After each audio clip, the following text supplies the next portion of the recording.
ഇതിൽ പ്രതികരണം ഉണ്ടായതിന് ശേഷം മേയർ ആയതുകൊണ്ട് പ്രതികരിക്കാൻ പാടില്ലേ എന്ന് പറയുന്ന പല ചോദ്യങ്ങളാണ് ഉയർന്നു വന്നത്. മേയർ എന്ന് പറഞ്ഞാൽ നമ്മളെല്ലാവരും ജനിച്ച് ഒരു കുടുംബത്തിൻ്റെ ഭാഗമായി, ഇവിടെ ഇരിക്കുന്ന ജനപ്രതിനിധികളെ സംബന്ധിച്ചിടത്തോളം അവർ രാഷ്ട്രീയ പാർട്ടിയുടെയൊക്കെ ഭാഗമായി വളർന്നു വന്നവർ, അവർ രാഷ്ട്രീയ പാർട്ടിയുടെ ഭാഗമായി മത്സരിച്ച് വിജയിച്ച് നമ്മുടെ കൗൺസിലിരിക്കുന്നു.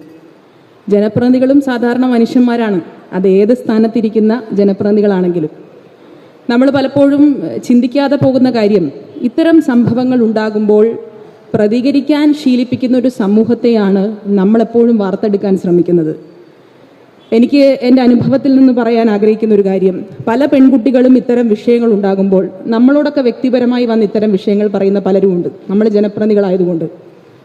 അപ്പം നമ്മൾ പറയും, നിങ്ങൾ എന്തുകൊണ്ടാണ് ഇങ്ങനെ ഒരു പ്രശ്നം ഉണ്ടായപ്പോൾ അപ്പോൾ പ്രതികരിക്കാത്തതെന്നാണ് നമ്മൾ ചോദിക്കുക.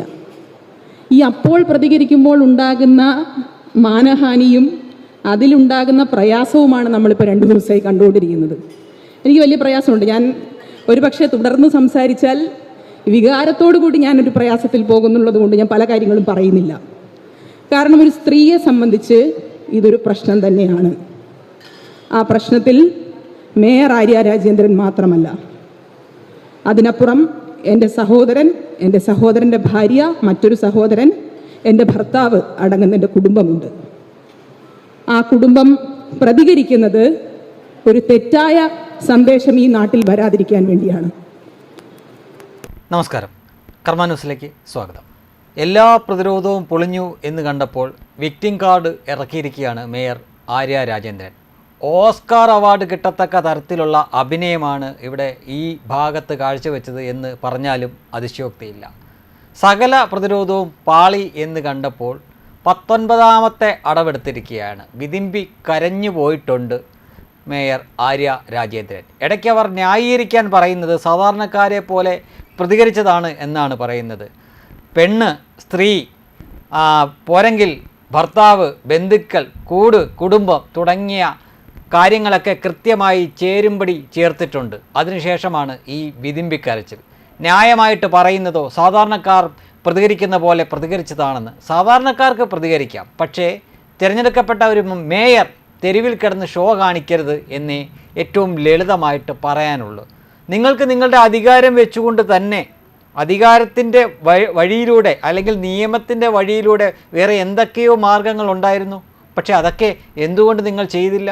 ഒരുപക്ഷെ ആ വകുപ്പ് തല, അതായത് KSRTC വഴിയാണെങ്കിൽ അങ്ങനെ, ഗതാഗത മന്ത്രി വഴിയാണെങ്കിൽ അങ്ങനെ, അല്ലെങ്കിൽ നിങ്ങൾക്കൊരു ഫോൺ കോളിലൂടെ അല്ലെങ്കിൽ കാരണം കാണിക്കൽ നോട്ടീസിലൂടെ, അങ്ങനെ നിയമത്തിൻ്റെ എത്രയോ വഴികൾ നിങ്ങളുടെ മുന്നിലുണ്ടായിരുന്നു. അതിനൊന്നും മുതിരാതെ ആ റോഡിൽ കിടന്ന് ഷോ കാണിച്ച എന്തിനാണ്? എന്നിട്ട് സാധാരണക്കാരെ പോലെ പ്രതികരിക്കുകയായിരുന്നു. സാധാരണക്കാരെ പോലെ പ്രതികരിക്കേണ്ട ആളല്ല മേയർ സ്ഥാനത്തിരിക്കുന്ന ആൾ. MLA മാരും മന്ത്രിമാരും മുഖ്യമന്ത്രിയും പ്രധാനമന്ത്രിയുമൊക്കെ ഇങ്ങനെ തുടങ്ങിയാൽ എന്തായിരിക്കും അവസ്ഥ? ചിന്തിക്കണം. ഇതാണ് പ്രായവും പക്വതയൊക്കെ ആവുന്നതിന് മുമ്പേ തന്നെ എന്തെങ്കിലും റെക്കോർഡ് കിട്ടാനോ അല്ലെങ്കിൽ ഞങ്ങൾ ചെറിയ പ്രായത്തിൽ തന്നെ ഒരാളെ മേയറാക്കി എന്നൊക്കെ മീൻ നടിക്കാൻ വേണ്ടിയിട്ട് ഇതുപോലെ പക്വതയില്ലാത്തവരെയൊക്കെ പിടിച്ചിരുത്തുമ്പോൾ ആ പാർട്ടി ചിന്തിക്കണം ഇനിയെങ്കിലും ഇതാണോ വേണ്ടതെന്ന്.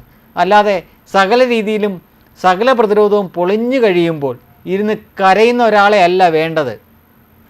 ആ ഡ്രൈവറുടെ ഭാഗത്ത് തെറ്റുണ്ടായിരുന്നെങ്കിൽ നിങ്ങൾക്ക് നിയമത്തിൻ്റെ വഴിയിലൂടെ അല്ലെങ്കിൽ നിങ്ങളുടെ അധികാരത്തിൻ്റെ വഴിയിലൂടെ നിങ്ങൾക്ക് അയാളെ കൊണ്ട് മാപ്പ് പറയിക്കുകയോ കാരണം കാണിക്കൽ നോട്ടീസ് വഴി അയാളെ കൊണ്ട് കാരണം എഴുതി വാങ്ങിക്കുകയോ ഒക്കെ ചെയ്യാമായിരുന്നു. എത്രയോ വഴികൾ വേറെയുണ്ട്. അതിനൊന്നും മുതിരാതെ നിങ്ങളും നിങ്ങളുടെ കുടുംബവും നിങ്ങളുടെ ഭർത്താവും കൂടെ ചേർന്ന ആ ആൾക്കൂട്ടം ആ റോഡിൽ കിടന്ന് ഷോ കാണിച്ചത് പോട്ടെന്ന് വെക്കാം. ആ ബസ്സിലിരുന്ന ആ യാത്രക്കാരെ പെരുവഴിയിൽ ഇറക്കി വിടുക കൂടി ചെയ്തില്ലേ നിങ്ങൾ? അപ്പോൾ എത്ര പേർക്കാണ് അവിടെ ബുദ്ധിമുട്ടുണ്ടായിരിക്കുന്നത്? ഇതിനൊക്കെ ആരോട് എന്ത് സമാധാനമാണ് പറയാൻ പോകുന്നത്? എന്നിട്ട് ഏറ്റവും ഒടുവിൽ ഈ സിനിമയിലൊക്കെ കാണുന്ന പോലെ ഇരുന്നുകൊണ്ട് ഇങ്ങനെ ഇരുന്ന് ഏങ്ങി കരഞ്ഞാൽ മതിയോ? അതിന് മുമ്പേ തന്നെ പറഞ്ഞു വെക്കുന്നുണ്ട്, ഞാൻ ഇനിയും സംസാരിച്ചാൽ കരഞ്ഞു പോകുമെന്ന്. നിങ്ങളുടെ ഇത്തരം അഭ്യാസങ്ങളും അഭിനയമൊന്നും ഇവിടുത്തെ സാധാരണക്കാരായിട്ടുള്ള ജനങ്ങൾ മുഖവിലക്കെടുക്കില്ല എന്ന യാഥാർത്ഥ്യം നിങ്ങൾ ഇനിയെങ്കിലും മനസ്സിലാക്കണം. എങ്ങനെ പെരുമാറണം എന്ന് ആദ്യം പഠിക്കണം. പറഞ്ഞിട്ട് കാര്യമില്ല.